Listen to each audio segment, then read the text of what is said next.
time. Assalamu alaikum. This is Radio Pakistan. The news read by Daman Zaman. The headlines. The Prime Minister has directed to take visible measures to bring stability in the prices of essential commodities.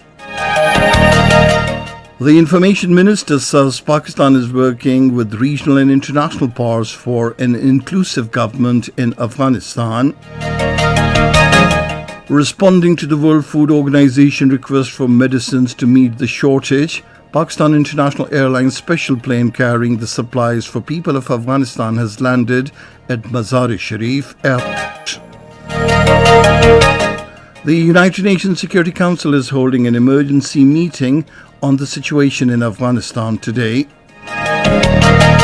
In the Indian illegally occupied Jammu and Kashmir, the Indian occupying forces have subjected thousands of Kashmiri youths to enforced disappearance during custody over the past 32 years. In Peru, 11 people have been killed as two boats collided in the Huallaga River. And now the news in detail. Prime Minister Imran Khan has directed the Chief Secretaries to take all possible administrative measures to bring stability in the prices of essential commodities. He was chairing a meeting to review the supply and demand of essential commodities and their prices in Islamabad today. The Prime Minister directed to end the illogical difference between the prices of retailers and wholesalers. Imran Khan said results of administrative measures must be visible in order to provide relief to the masses. The Prime Minister also directed that keeping in view future requirements of sugar and wheat, comprehensive planning and timely implementation of measures should be ensured. Imran Khan said it is the top priority of the government to protect the common man from price hike. The meeting was informed about the current stock of sugar and wheat and steps taken to meet their future requirements. Talking to the Chairman Water and Port Development Authority, retired Lieutenant General Muzammil Hussain in Islamabad today, Prime Minister Imran Khan said construction of water reservoirs will not only fulfill water needs but also ensure provision of affordable electricity to meet the energy requirements of the country. The Prime Minister directed to take necessary steps to complete the construction work of dams within the stipulated time. The Minister for Information and Broadcasting, Chaudhry Fawad Hussain, says Pakistan is working with regional and international powers for an inclusive government in Afghanistan. In an interview with Turkish television channel TRT World, he said forming government in Afghanistan is the responsibility of the Afghan people, but the regional powers have to help Afghanistan to bring lasting peace in the region. The Information Minister said Pakistan's efforts for inclusive government in Afghanistan must be supported. Chaudhry Fawad Hussain warned that if the world repeated the same mistake of abandoning Afghanistan, it will create a hub of extremist organizations right at the border of Pakistan, which is of immense concern to us. The Interior Minister Sheikh Rashid Ahmed says the Taliban have assured not to let Tehreek-e-Taliban Pakistan use the Afghanistan soil against Islamabad. Talking to media in Islamabad this afternoon, he said around 2,690 kilometers of Pak-Afghan border has been fenced and the Pakistan army is defending it. The minister said Pakistan, as being a responsible country, is fully capable of taking care of its national security and the international obligations and expectations. Sheikh Rashid Ahmed said arrangements to accommodate only 3,000 people in Islamabad have been made and transit visa of 21 days will be granted to anyone crossing border into Pakistan. Pakistan International special plane carrying medicines for the people of Afghanistan has landed at the Mazar-e-Sharif Airport.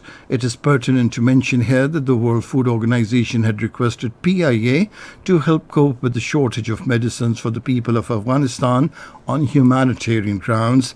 It is the first ever international commercial flight that landed in Afghanistan after the Taliban's taking over of the country. The Taliban have criticized the United States drone attack near Kabul airport, which killed 7 people last night. Talking to China's state television CGTN, Taliban spokesman Zabiullah Mujahid said the American drone attack was unlawful action on foreign soil.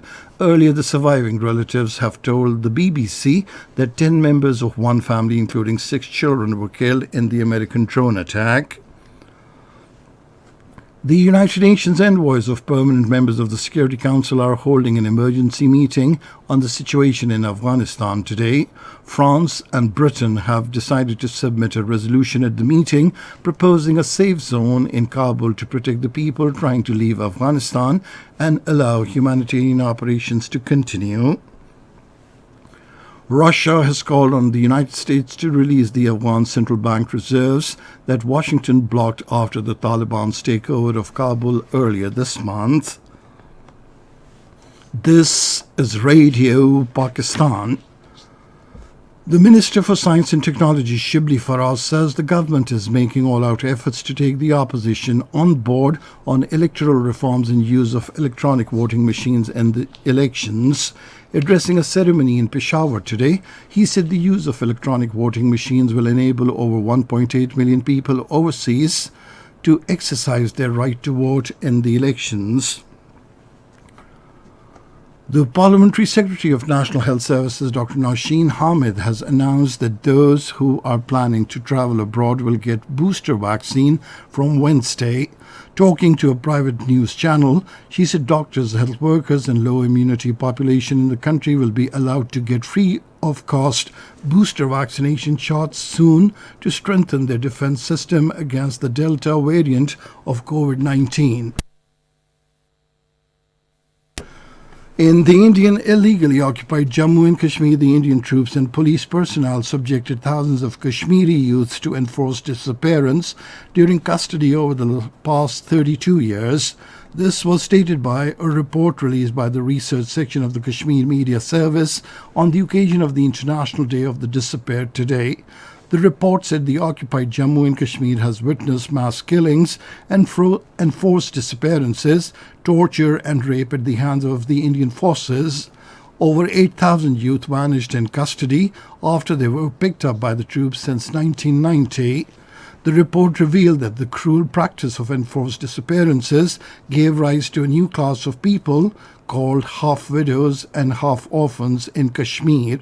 In their separate statements, the Hurriyat leaders and human rights activists in their statements appealed to the world community to play its role in tracing the whereabouts of the missing Kashmiris. Meanwhile, in a statement, the Indian troops in their fresh act of state terrorism martyred one more Kashmiri youth in Poonch district. The youth was killed by the troops during continued military operation near the line of control in the district. The United Nations Secretary-General Antonio Guterres has urged the international community to fulfill their obligations to prevent and prosecute cases of enforced disappearances. In his message to mark the International Day honoring victims of the serious human rights violation being observed today, he said, "Together we can and we must end all enforced disappearances."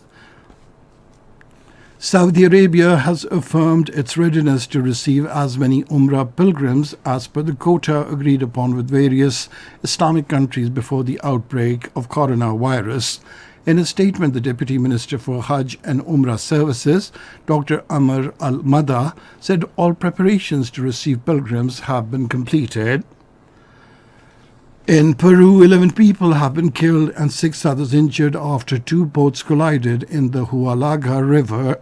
In a statement, the National Institute of Civil Defense said firefighters, policemen and sailors are in charge of the search for those who disappeared. And finally, the weather. Hot and humid weather is likely to prevail all across the country during the next 12 hours. However, rain, wind, thundershowers with isolated heavy falls is expected in Kashmir, Khyber Pakhtunkhwa, Islamabad, Punjab, Gilgit-Baltistan and northeast Balochistan. And that is the end of this news bulletin. For more news and analyses, log on to our website radio.gov.pk, and you can also watch the live video streaming of our bulletins on the link facebook.com/Radio Pakistan News Official.